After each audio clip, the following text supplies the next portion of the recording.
All right. So step by step. First, watch the shows. 2, get invested. 3, go to Twitter when they do you wrong. All right. Got it. Yes.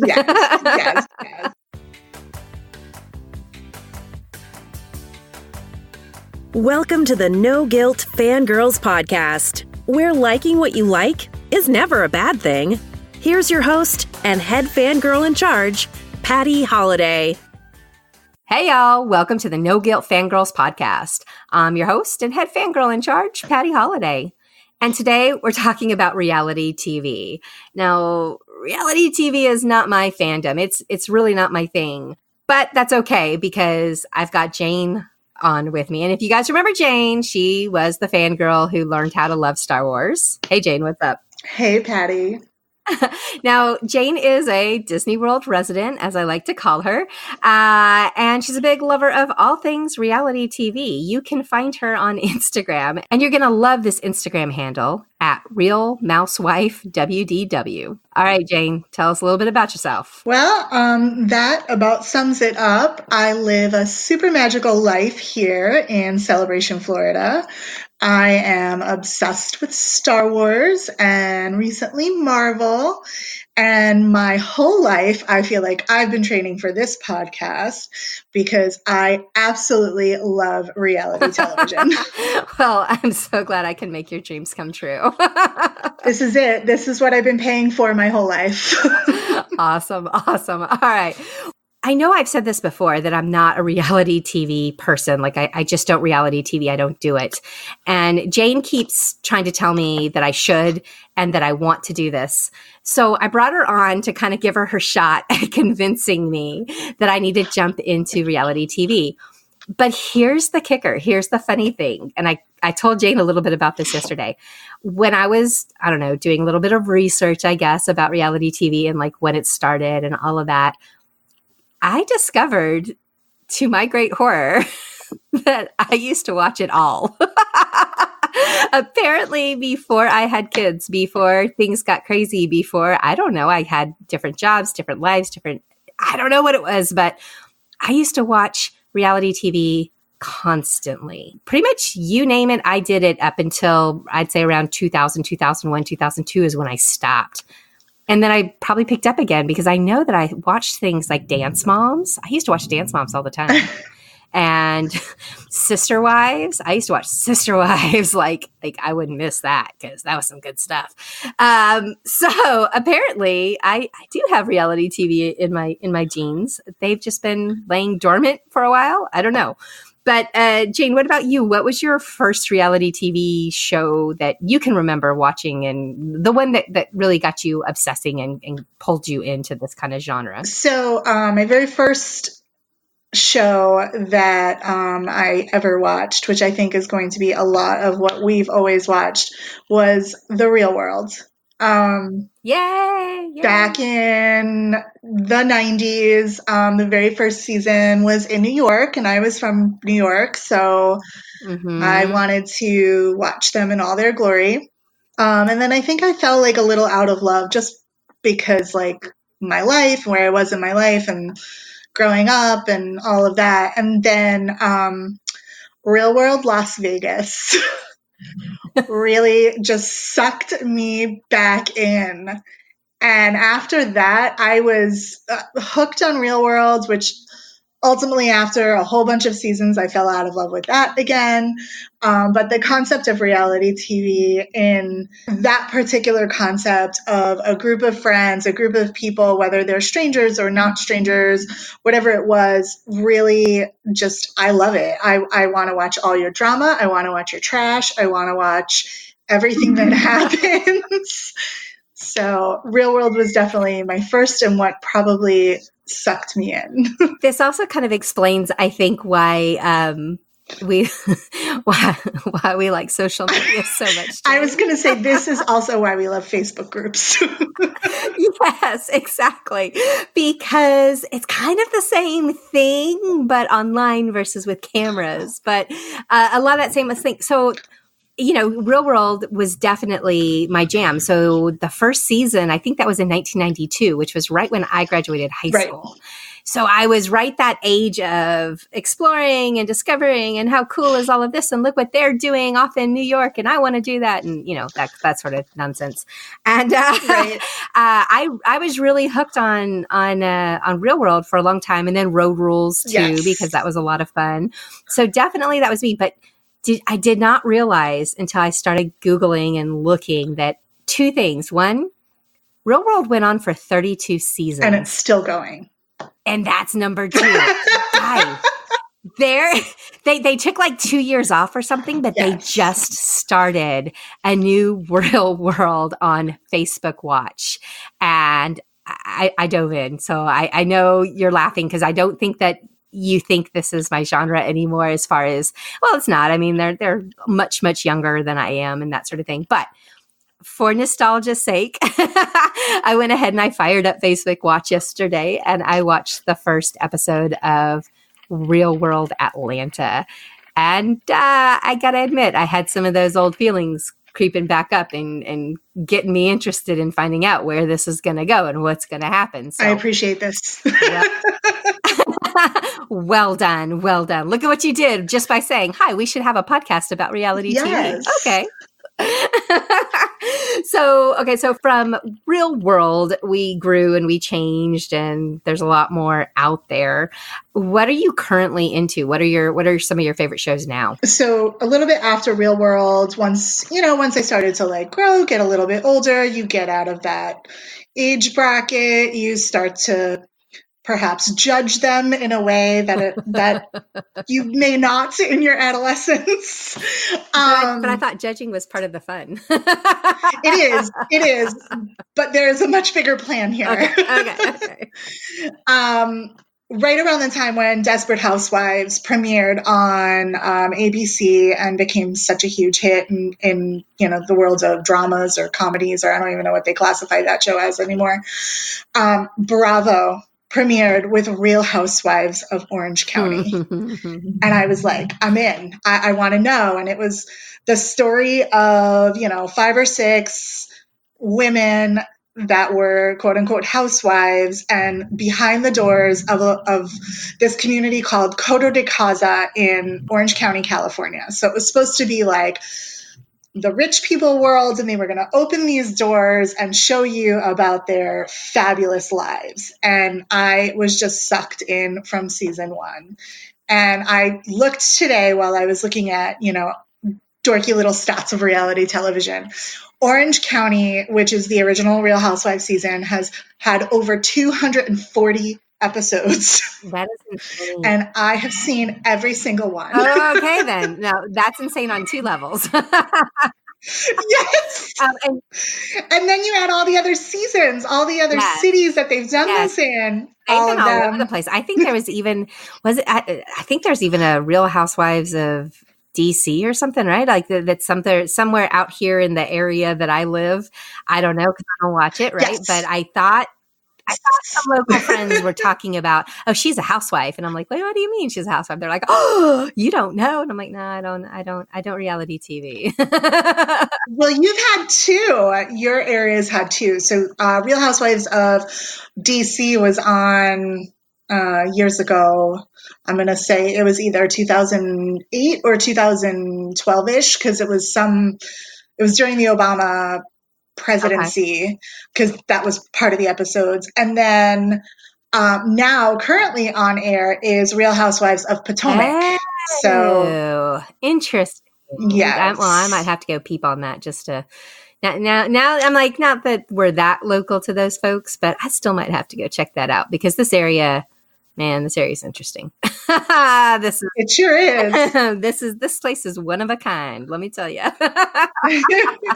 All right. So when it comes down to it, what is it that you love about reality TV? Why does it float your boat? Really, there are 2 different kinds of reality TV that I watch. The kind I've already explained, which is that kind of lifestyle, putting people in situations, that.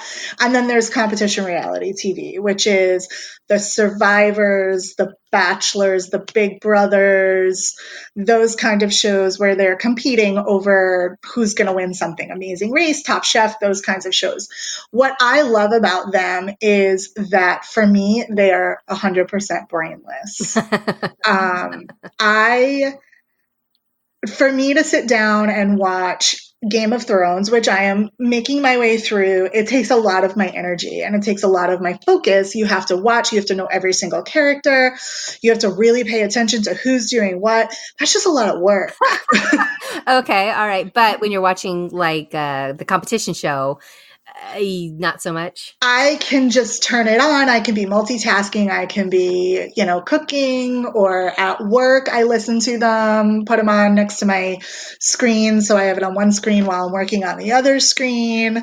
I can be cleaning my house, or I can just sit on my couch and watch them over and over. Mm-hmm. They're just completely brainless. And for me, it's super relaxing and I love it. All right. Well, I can kind of see that. I like brainless. It's probably like the same reason why I will sit on the couch and watch The Office over and over and over again. I know what's going to happen. I don't have to, I'm invested, but not really anymore. So right. Yeah, I can. And over the course of time, you become invested in these people and these characters. And I will definitely say that with social media, because I've been watching reality TV from before social media, and then now with like a bigger play of social media, you're really invested in who these people are. Right. And how they're interacting and what's going on when they're not filming.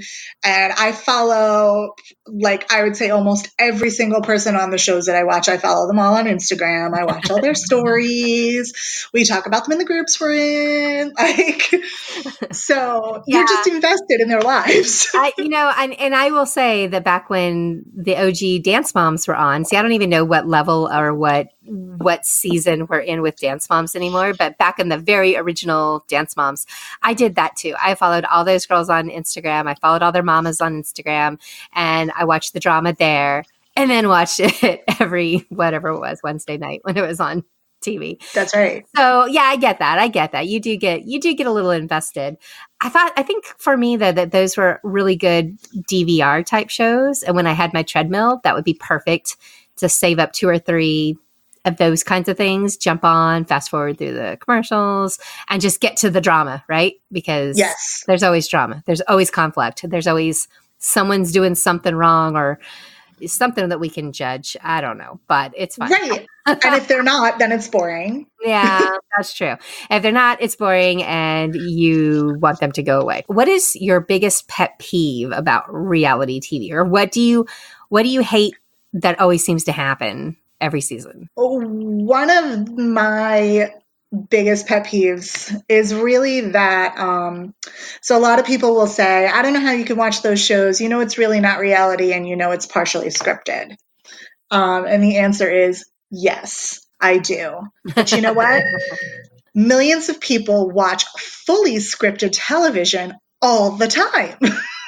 So for me, I'm just entertained by it, and that's really all that matters. But what does get frustrating is, when you watch a fully scripted TV show, they can really kind of wrap that up in a way that the producers really want to wrap that up for you.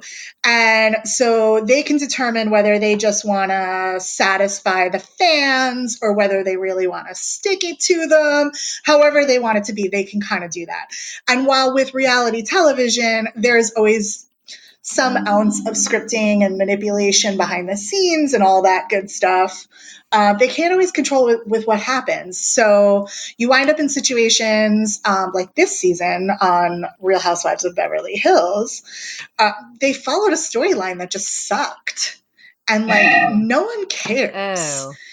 It's over. And it kind of went wrong. It was like, the storyline is that somebody gave away a shelter dog and they were supposed to return it to where they got it from, and they wound up putting it in a kill shelter, and then somebody leaked the story to the press. And so they're mad at the person they think leaked the story to the press instead of mad at the person that sent the dog to the kill shelter. It's like bizarre. But so all this drama ensues, and the entire season is about this storyline that's just like, come on, guys, get over it. This could have been taken care of with like 2 phone calls. Right. But I think what backfired is over the course of time, they like, it's almost like you can see where they wanted it to be the villain was the woman who they wanted to be the plan of the story. But then as the fans are watching it, they're like, come on, guys, this is bananas. And now it's like they're too far down this road of the wrong thing. So it's just sort of like awkward for everybody now that's watching. And it's frustrating because once you've put in, I think we're in like our 8th or 9th season of this particular city. And it's like, really, we deserve better than that.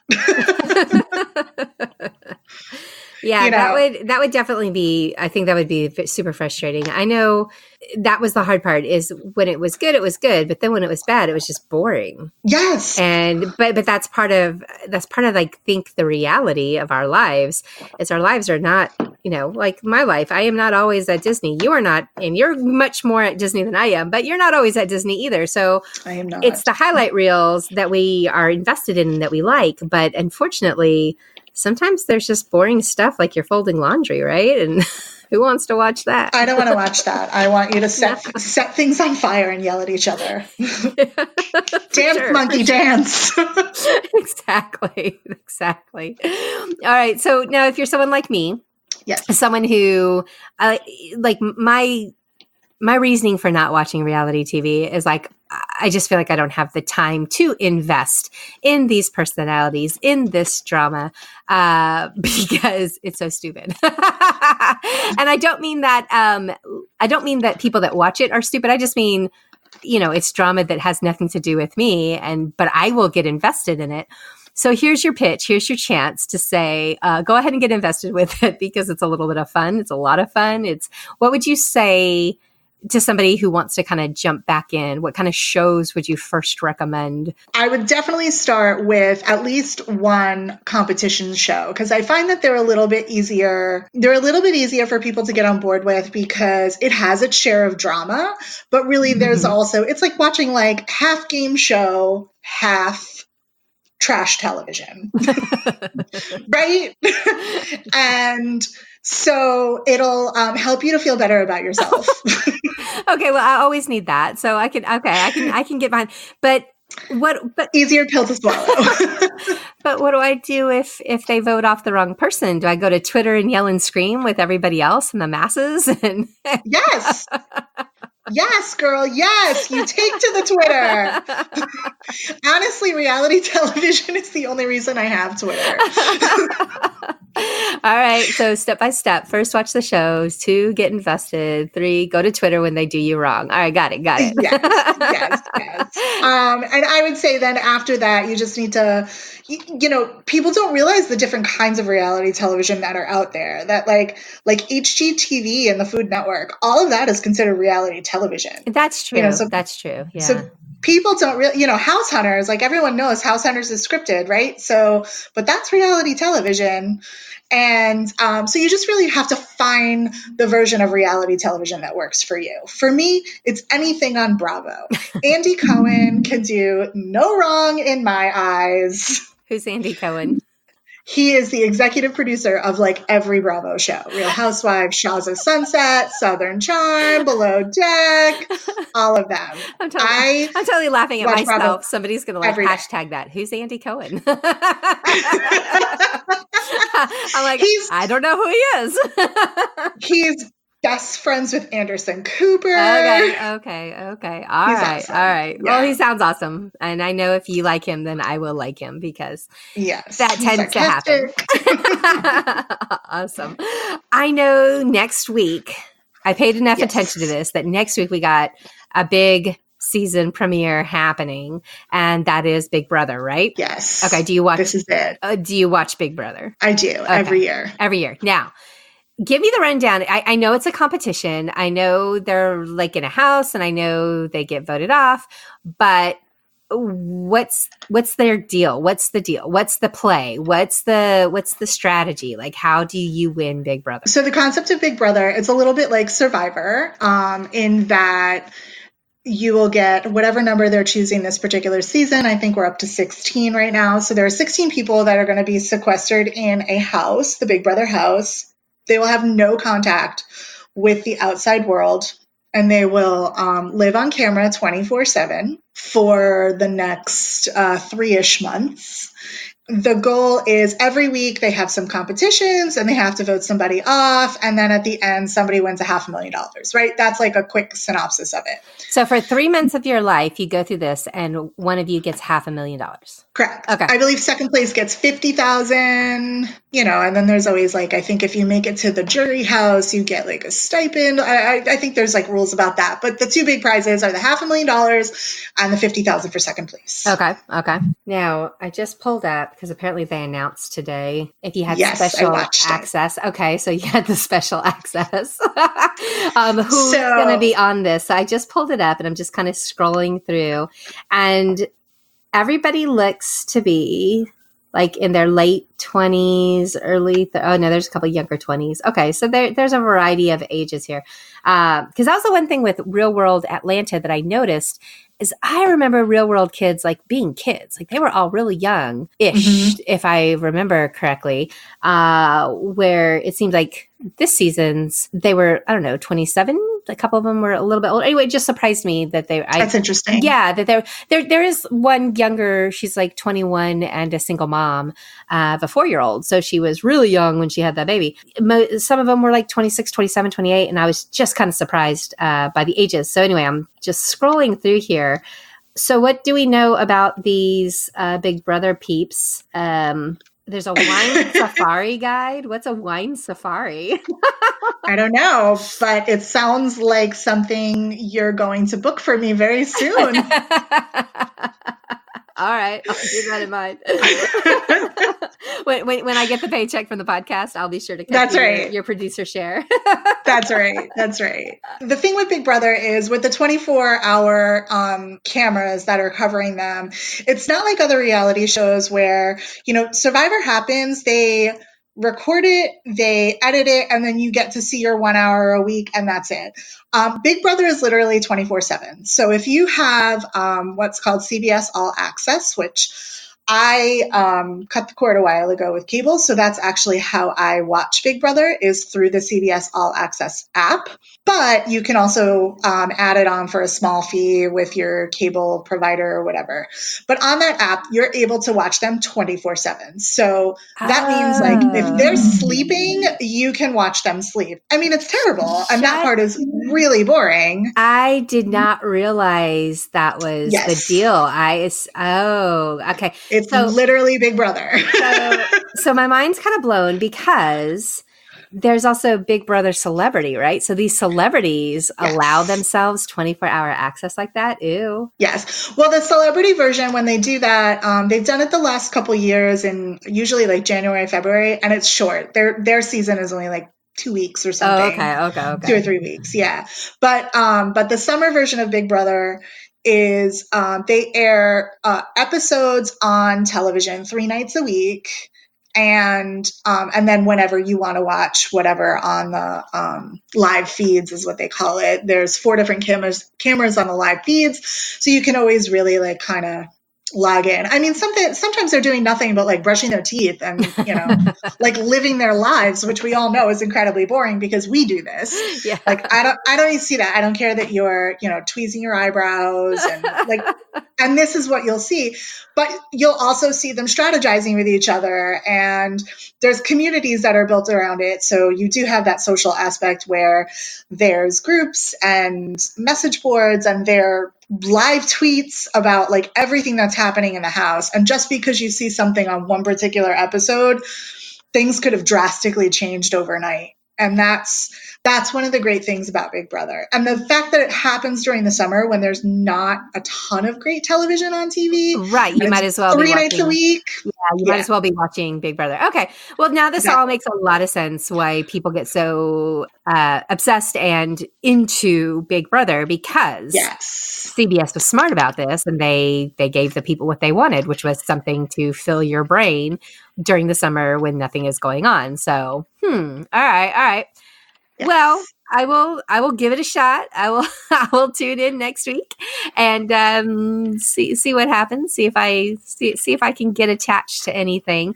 How many episodes do you think it'll take for me to know if I want to stick around? Like, how quickly do you think a good reality TV show should take for somebody to jump on board? I would say usually it's about 3 episodes. And and I say this because even with a new season of a show that I love, like every time, reality cycles through. So we'll watch Real Housewives of Orange County, and then after that goes off, another city will come on, and it takes a whole year for them to come back around. But every time one starts, I actually don't watch them immediately, and I usually wait till I have 3 full episodes of the new season so that I can like binge watch, get into it, and be like, okay, I'm in. Like, now I want this. So I would say 3 episodes is probably what you're going to need.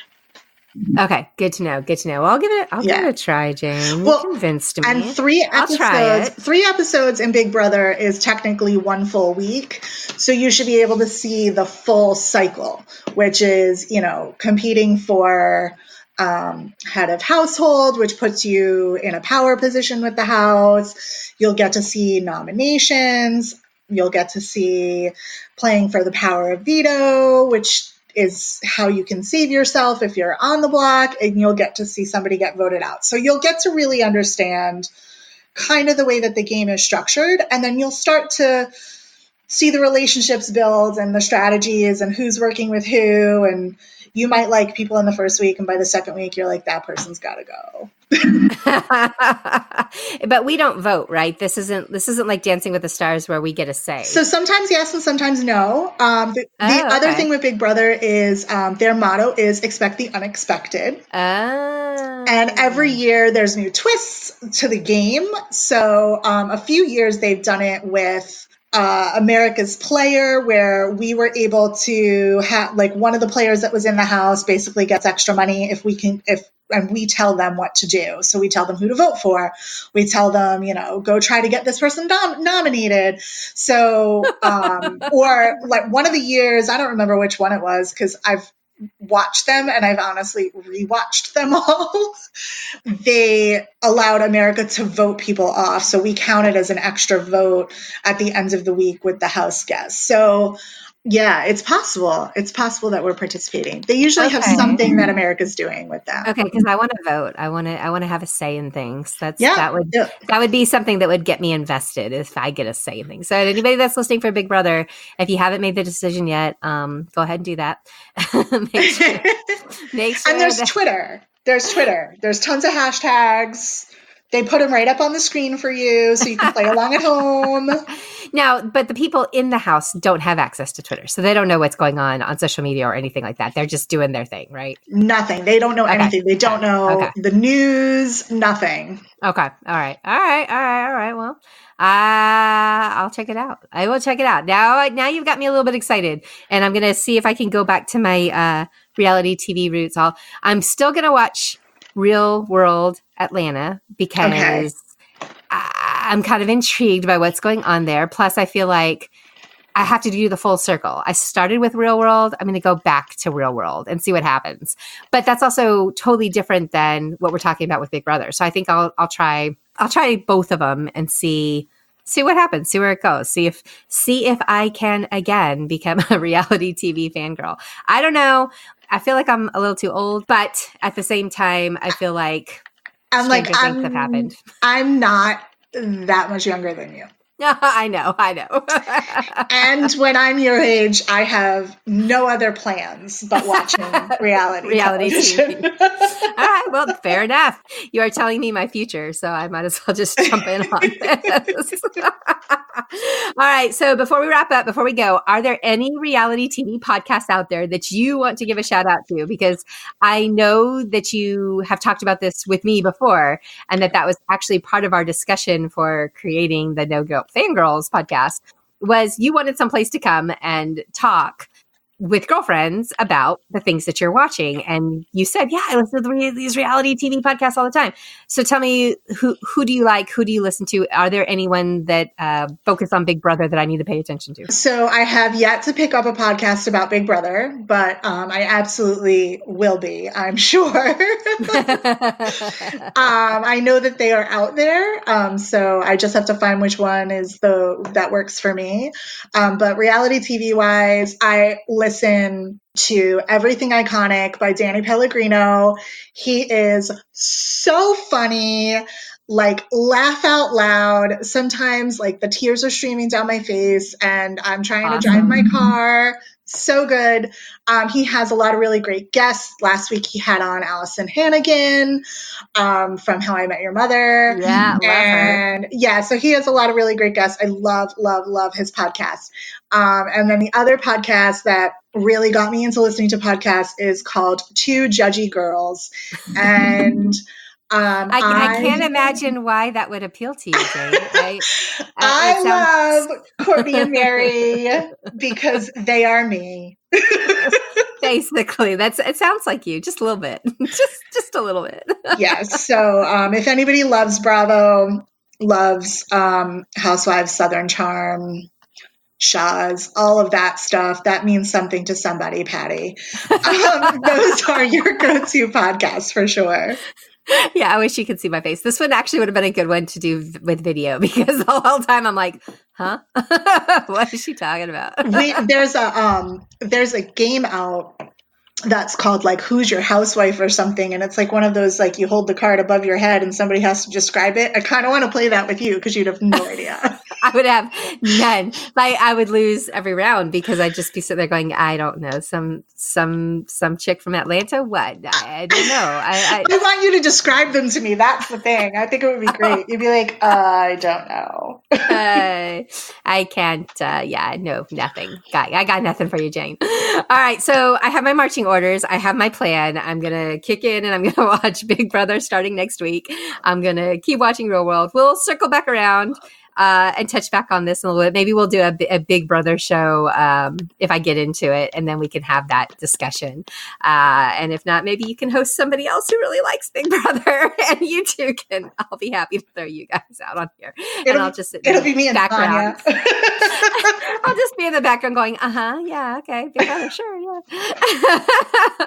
You guys can all just imagine me with that Mariah Carey look, from the meme there. She's like, I don't know her. That's me, but I'm gonna give it a try. We're gonna see what happens. And all right, Big Brother, you got big shoes to fill here. Let's see if you can hook me in. All right, guys. Well, thanks for fangirling with us. And Jane, come back anytime. You're always welcome. Thank you. And guys, we will be back on Monday. Monday is the Monday Movie Minute. And I don't even know what movies I'm going to watch this weekend, but I'm sure I will have my opinions on that. So be sure to watch for that. Make sure that you are subscribing. Throw up those 5 stars. Help other fangirls find us because that's the way this works. The more stars there are, the higher up you show in the algorithms, blah, blah, blah. Guys, it's all the same everywhere. So we really appreciate it. And I know other fangirls would as well. And we'll see you guys next week.